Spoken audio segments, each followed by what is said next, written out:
Hello students, इस video में आज हम देखने वाले हैं हमारा क्लास 10th की साइंस की बुक का चैप्टर नंबर 1 का बुक का क्वेश्चन, जो कि बहुत ही इंपॉर्टेंट क्वेश्चन है, एग्जाम में पूछा जाता है।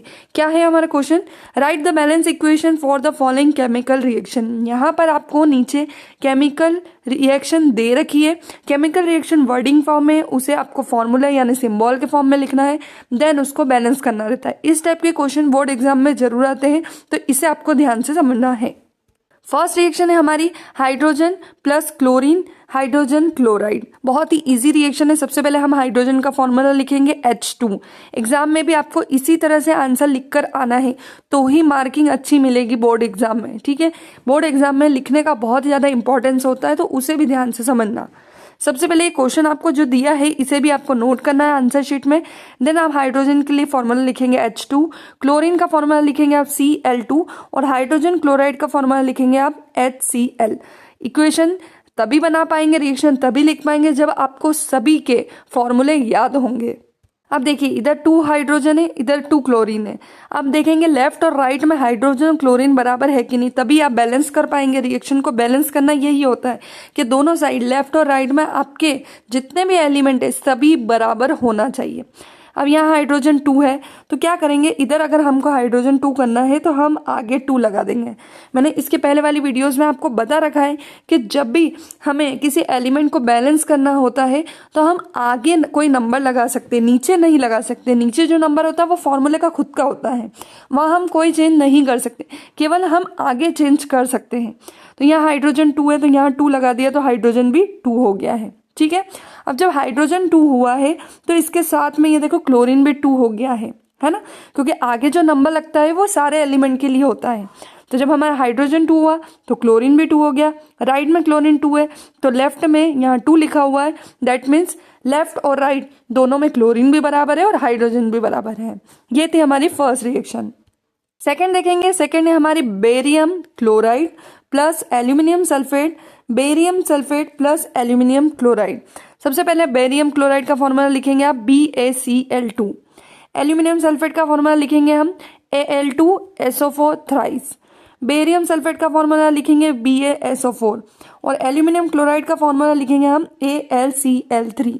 यानी सबसे पहले आपको इन चारों के फॉर्मूले याद होना चाहिए। बेरियम क्लोराइड यानी BaCl2, aluminium sulphate Al2SO4 thrice, barium sulphate BaSO4 और एल्यूमिनियम क्लोराइड AlCl3। बस अब देख लो लेफ्ट और राइट में जो एलिमेंट है वो बैलेंस है या नहीं है। देखो यहाँ बेरियम 1 है, राइट में भी बेरियम 1 है, बराबर है। अब यहाँ क्लोरीन कितने हैं, 2 है, और यहाँ हमारे क्लोरीन कितने हैं, 3 है। तो हमको क्या करना है, क्लोरीन को बैलेंस करना पड़ेगा। इसके साथ ही हम दूसरे एलिमेंट देख लेते हैं, क्लोरीन को बाद में करेंगे। यहाँ पर देखो एल्यूमिनियम कितना है, 2 है, और यहाँ पर एल्यूमिनियम क्या है, 1 है। तो सबसे पहले आप एल्यूमिनियम को बैलेंस करो। यहाँ एल्यूमिनियम 2 है, तो यहाँ अगर हम 2 लगा देंगे तो देखो इधर भी एल्यूमिनियम 2 होगा, इधर भी 2 होगा। क्लियर? अब आप क्लोरीन देखो यहाँ कितने हो रहे, तो देखो यहाँ नीचे क्लोरीन 3 लिखे हुए हैं और आगे एल्यूमिनियम के कारण 2 आ गया है ना। तो यहाँ पर ऐसी कंडीशन में क्या करते हैं, ये वाला 2 और नीचे का जो 3 है इसका मल्टीप्लाई हो जाएगा, कितना हो जाएगा, 6 हो जाएगा। ठीक है, यानी क्लोरीन कितने हमारे पास, 6 है, 6 है। यहाँ पर हमको क्या करना है, यहाँ क्लोरीन कितने 2 है, तो हम क्या करेंगे, यहाँ पर हम 3 लगा देंगे। ठीक है, तो आगे 3 और नीचे क्लोरीन कितना हो गया, 2 हो गया, तो ये हो जाएगा टोटल 6, यानी क्लोरीन बराबर हो गए 6 हो गए। इधर भी क्लोरीन 6 थे, इधर भी 6 थे, यानी क्लोरीन को बराबर करने के लिए यहाँ पर आगे हमने 3 लगाया। अब जैसे ही क्लोरीन के लिए लगाया, देखो बेरियम कितना हो गया है, 3 हो गया है, यानी अब हमारा बेरियम भी अलग है। लेफ्ट में बेरियम 3 है, तो राइट में भी आपको 3 लगाना होगा। हो गया, अब बेरियम 3 हुआ है ना। तो सल्फेट देखो कितना आ रहा है, सल्फेट हमारा 3 हो गया ऑलरेडी, क्योंकि आगे जब बेरियम के लिए 3 लगा है तो हमारे सल्फेट के लिए भी 3 लगा है। राइट में सल्फेट 3 है और लेफ्ट में ऑलरेडी सल्फेट 3 है, नीचे देखो 3 लिखा हुआ है सल्फेट के।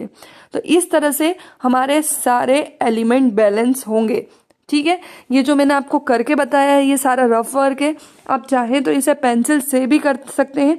लास्ट में ये जो नंबर है, बस ये वाले नंबर, ये 3, ये 3 और ये 2, ये नंबर आपको मेन पेन से लिख के आने हैं। बाकी जो मैंने बताया था ये सब आप रफ वर्क में करें, या फिर पहले पेंसिल से करके उसे रफ कर दें, क्योंकि बहुत ज़्यादा घिचपिच दिखेगा जिससे आपकी मार्किंग कट जाएगी एग्जाम में।